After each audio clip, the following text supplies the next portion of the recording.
Hello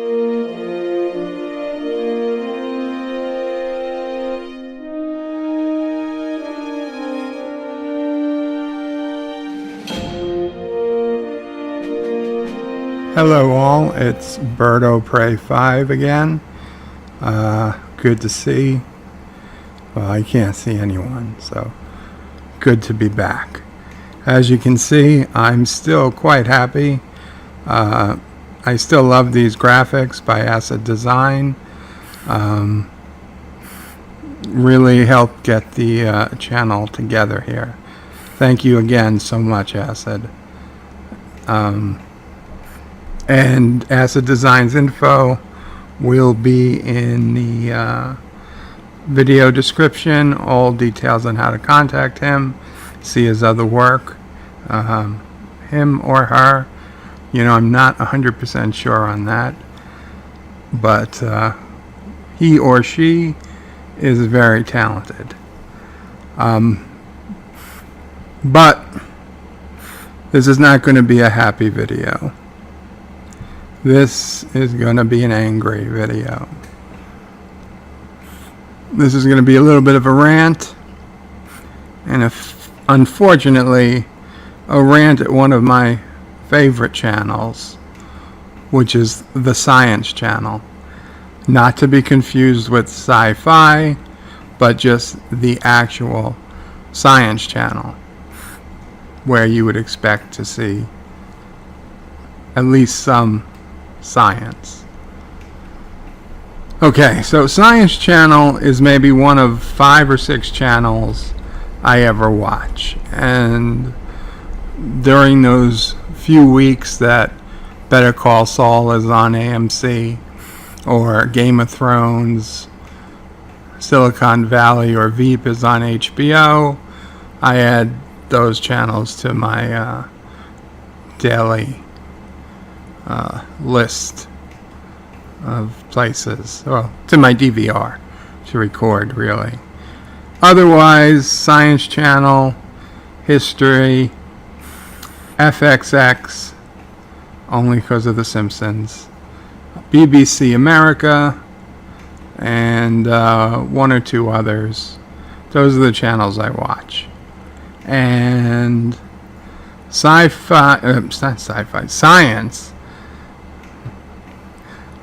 Channel has started doing these shows that all follow a basic premise.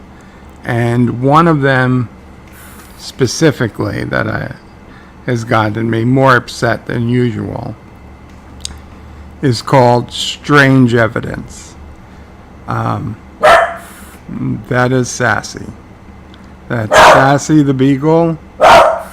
Beagles howl, bark, and there's no stopping them, so that's a bonus. Anyway, okay, Sassy, let me check. What's got you bugged?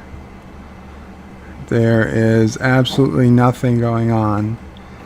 I do have cameras recording all angles of my house. There's no one in the yard. There's no one in the front. There's no one on the sides. Probably an animal. Anyway, back to Strange Evidence. This show follows the same formula as NASA's Unexplained Files and what's the show? It's a show where you see stuff from satellite images.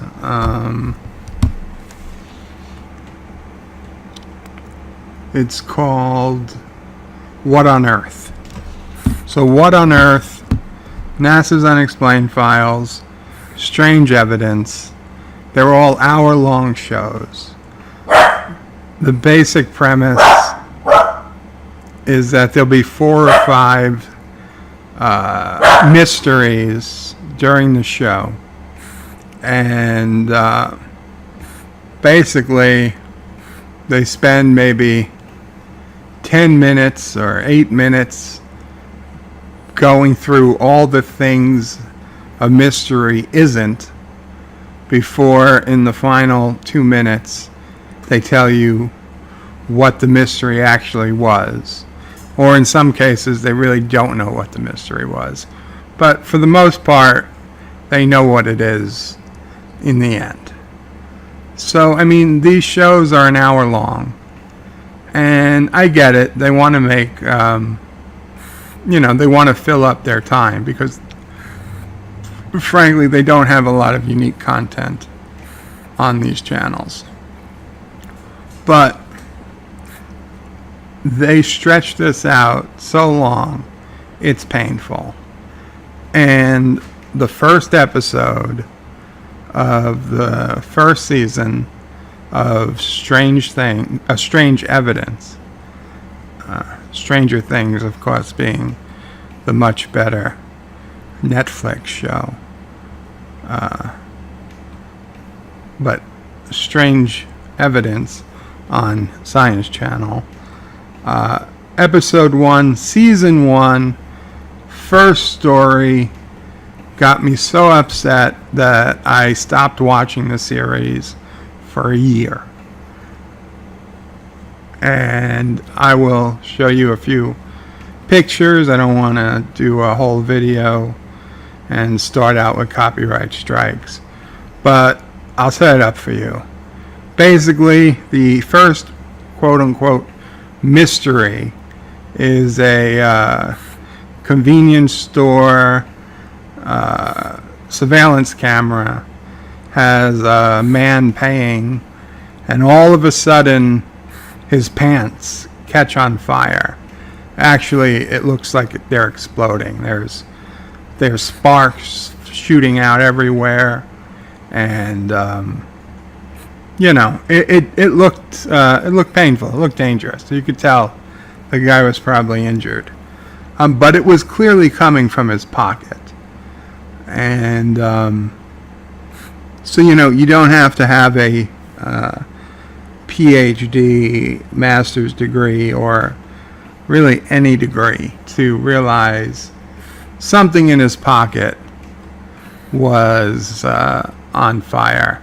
And this just so happened to come out about the time all those Samsung phones were having those battery problems.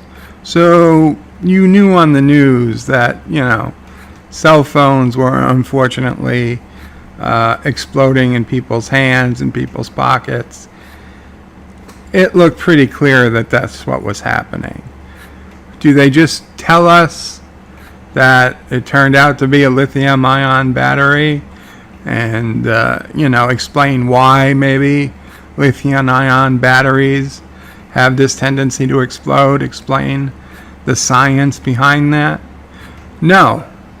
But that would have been perfectly reasonable. I would have watched that show. Instead, they go through all these things it clearly isn't. One of them being spontaneous human combustion, and kind of a history lesson that spontaneous human combustion has been documented in the past, and I'm sure it has been. But again, you'll see the picture when I put it in this video. I assume you're looking at it now. That's not spontaneous human combustion. That's something in his pocket that exploded. It turned out it wasn't a cell phone. In his case, it was an e-cigarette. But either way, lithium-ion battery got overheated or bent or damaged, and boom, it started going off, and that's what it looks like. Case closed. Could have been explained in 2 minutes. If you wanted to fill it out, give 5 minutes on why the batteries explode and move on to your next case. It was a long time before I ever came back to finish the rest of this episode, and I'll be honest, there weren't there weren't a lot of great mysteries in episode 1. But you know what? Daytime television and even primetime these days is lacking choices. So I do record it because sometimes it's better than nothing. And I shouldn't have been surprised when the other day I'm at season 2, episode 4, which I believe is the most recent episode. It is the most recent episode available on the Science Channel website, which if you subscribe to cable, you can see all the entire series of strange evidence on their website. If you've got absolutely nothing better to do, it might be worth checking out. So, in season 2, episode 4, I get just as angry, perhaps more. It's not the first mystery. I believe it's the second or so. You see a very strange sight in the sky. Looks like a broken smoke trail. It's very light against a dark sky. There's looks almost like a comet.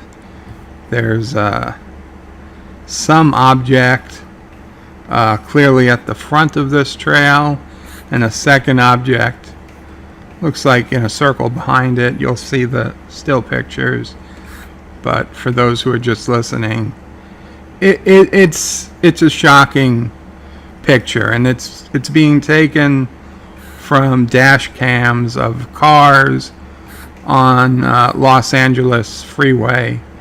And this is so unexpected in the sky that people are looking at it and not paying attention to the road. And there's at least one moderate car accident as the result.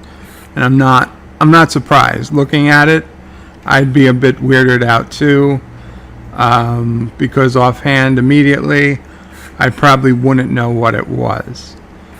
But that's the thing.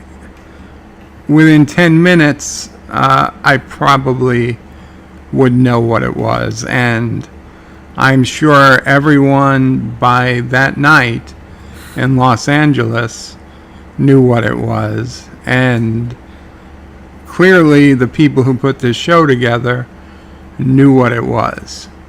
So did they show this to us and tell us what it was? No.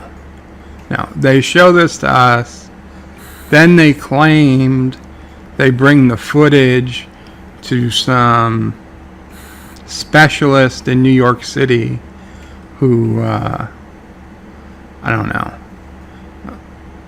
looks at videos all day and determines if they're real and what they are of. And of course, this guy says he's never seen anything like this. But, maybe it's this or maybe it's that. And whatever. Fast forward to the actual mystery. Of course, Los Angeles is near Brandenburg Air Force Base.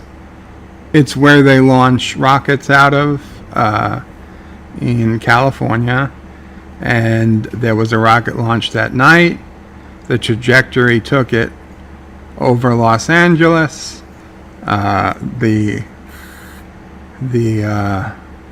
cut in the smoke trail was stage 1 of the rocket falling away and stage 2 igniting. That brightness in the sky is because the sun is just over the horizon and it's catching the clouds. And yeah, it's a pretty spectacular scene, but it was a SpaceX rocket. Anybody who went to the evening news that night in Los Angeles knew what it was. Clearly the producers, or however it works on this show, knew what it was. I didn't need 15 minutes of what it wasn't. Tell me what it was. Tell me about the reason that the sun can light that up, because the sun is actually below the horizon, but the clouds are above the horizon, and it was just that special time of day where maybe it's 30 or 40 minutes that if there's a cloud, it can catch the sunlight, even though it looks dark. They didn't sell that. That's science. That wasn't in this episode. It's just that, it could have been aliens, but it wasn't. It could have been North Korean missiles. No, it wasn't North Korean missiles. We knew that because we knew we weren't bombed by North Korea 6 months ago, whenever this happened. So, why waste time? Don't waste time. Tell me what it is. This should be a 30-minute show. They should give 2 to 3 minutes. What happened? They're all interesting things. That's the thing. I want to see these mysteries because they are interesting. But I don't want a bunch of filler on garbage completely unrelated to it. And that, frankly, you'd have to be a complete idiot to ever believe that what you were seeing in the sky was a North Korean missile. Forgetting the fact that we knew it's not North Korean missile because it already happened. Now, the strange evidence is probably the worst offender when it comes to going out of their way to making to pad out the show to an hour long. As I said, NASA's unexplained files, it's a very similar formula. There's a mystery. They mostly tell you what it isn't before trying to actually figure out what it was. But for some reason on that show, they're just more plausible ideas, or possibly, because they're all related to actually being in space. Maybe they're less plausible depending on your opinions on things, but at least I, as a person on Earth, don't have an immediate answer for everything they show. So that makes it pretty interesting. And I'll just have to text somebody back later. But and also that other show, What on Earth? They're in their third or fourth season, maybe more. So they were pretty good the first season, but they're getting closer to padding things out to absurd levels.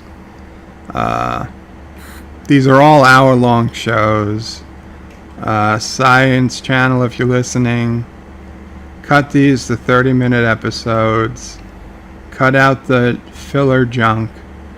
Put in some real science, please, and you'll have better ratings. You'll have better shows. I do watch them now, but because of all this junk, I can't rewatch them. There's no hope for me watching these episodes a second or a third time, because especially once they give the mystery, if it wasn't absurd enough, these preliminary theories and hypotheses are just so out there that it hurts. It hurts your brain to watch them more than once.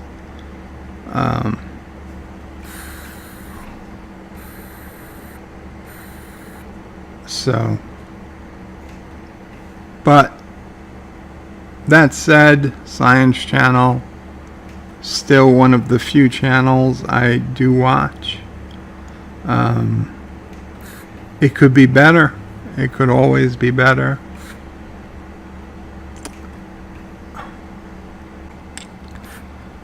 Please, Science Channel, get your act together and make BirdOPrey5 happy again. To anyone out there who hasn't and is listening, if you're at all interested in my videos or what I have to say, please subscribe. Anyway, thank you all again, and I will be signing off. Stay classy, San Diego.